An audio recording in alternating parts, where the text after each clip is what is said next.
Halo, saya Konita Fitrayuni, CGP 05. Koneksi antar materi, pengambilan keputusan berbasis nilai-nilai kebajikan sebagai pemimpin.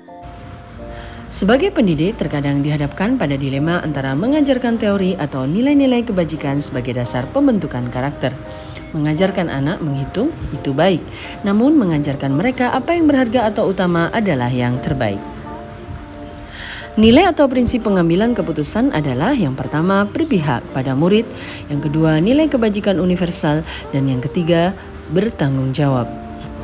Kontribusi pemimpin pembelajaran pada proses pembelajaran murid pada pengambilan keputusan, guru memfasilitasi kebutuhan dan minat murid melalui pembelajaran berdiferensiasi. Guru juga sebagai among menuntun murid sesuai dengan filosofi Ki Hajar Dewantara sehingga terwujudnya well-being dan ekosistem baik di sekolah.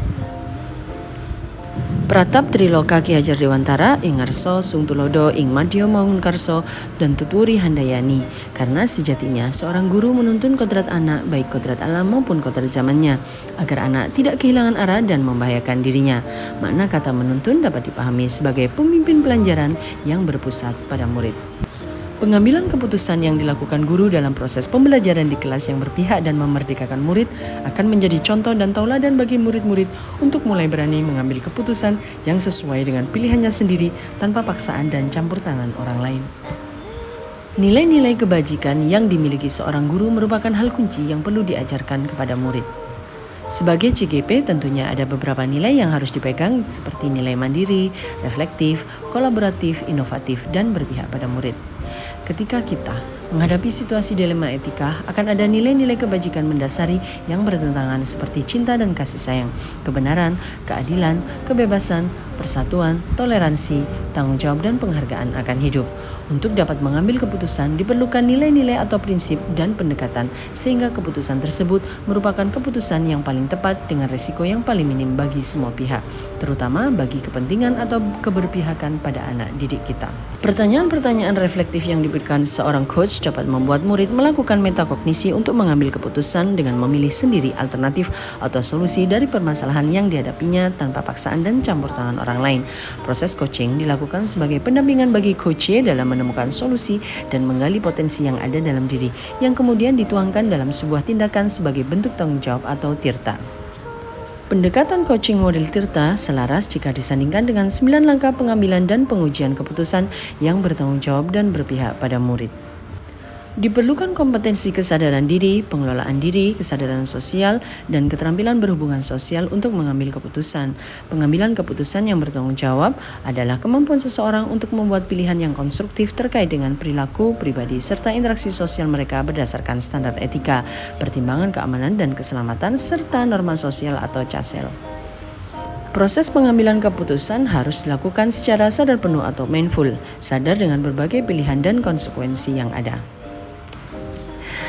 Nilai-nilai atau prinsip-prinsip inilah yang mendasari pemikiran seorang dalam mengambil suatu keputusan yang mengandung unsur dilema etika. Nilai-nilai tersebut adalah mandiri, reflektif, kolaboratif, inovatif, dan berpihak pada murid. Tentunya akan sangat mempengaruhi paradigma dan prinsip pengambilan keputusan seorang guru penggerak. Selama ini, saat mengambil keputusan, landasan pemikiran kita memiliki kecenderungan pada 3 prinsip: melakukan demi kebaikan orang banyak, menjunjung tinggi prinsip-prinsip nilai-nilai dalam diri kita, dan melakukan apa yang Anda harapkan orang lain akan lakukan pada diri Anda. Keputusan yang diambil harus berdasarkan pada rasa tanggung jawab, nilai-nilai kebajikan universal, dan berpihak pada murid sebagai upaya pengambilan keputusan yang tepat yang berdampak pada terciptanya lingkungan yang positif, kondusif, aman, dan nyaman. Ada beberapa tantangan dalam menjalankan pengambilan keputusan terhadap kasus-kasus dilema etika di lingkungan saya. Misal, saya ragu mengambil keputusan saya sendiri untuk masalah pribadi saya sebagai pendidik. 2. Ketika berhadapan pada suatu dilema etika individu lawan masyarakat, kecenderungan pendapat individu akan dipatahkan oleh masyarakat. Trauma dari kegagalan mengambil keputusan di masa lalu, kekhawatiran jika keputusan yang diambil justru berdampak tidak baik atau merugikan bagi sebagian orang suatu pihak. Pengambilan keputusan yang dilakukan guru dalam proses pembelajaran hendaknya dapat menuntun dan memberikan ruang bagi murid dalam proses pengajaran untuk merdeka mengemukakan pendapat dan mengekspresikan ilmu-ilmu baru yang didapatnya. Dengan demikian, murid-murid dapat belajar mengambil keputusan yang sesuai dengan pilihannya sendiri tanpa paksaan dan campur tangan orang lain. Seorang pemimpin pembelajaran yang memiliki penalaran yang baik sepantasnya menghargai konsep-konsep dan prinsip-prinsip etika yang pasti. Prinsip-prinsip etika sendiri berdasarkan pada nilai-nilai kebajikan universal yang disepakati dan disetujui bersama, lepas dari latar belakang sosial, bahasa, suku bangsa maupun agama seseorang. Keputusan-keputusan yang diambil oleh guru sebagai pemimpin pembelajaran akan merefleksikan nilai-nilai yang dijunjung tinggi dan akan menjadi rujukan atau teladan bagi seluruh warga sekolah, terutama bagi murid. Pendidik adalah teladan bagi murid untuk mewujudkan profil belajar Pancasila. Dalam proses menuntun, guru berperan sebagai pamong yang mengedepankan asas Pratap Triloka ing ngarsa sungtulodo ing madya mangunkarso dan tuturi handayani dalam kepemimpinannya di pembelajaran. Dibutuhkan nilai-nilai kebajikan agar setiap keputusan yang diambil oleh guru merupakan keputusan yang paling tepat dengan risiko yang paling minim bagi semua pihak, terutama bagi kepentingan kepada anak didik kita. Demikianlah koneksi antar materi modul sebelumnya dengan dilema etika dan bujukan moral, 4 paradigma pengambilan keputusan, 3 prinsip pengambilan keputusan, dan 9 langkah pengambilan dan pengujian keputusan.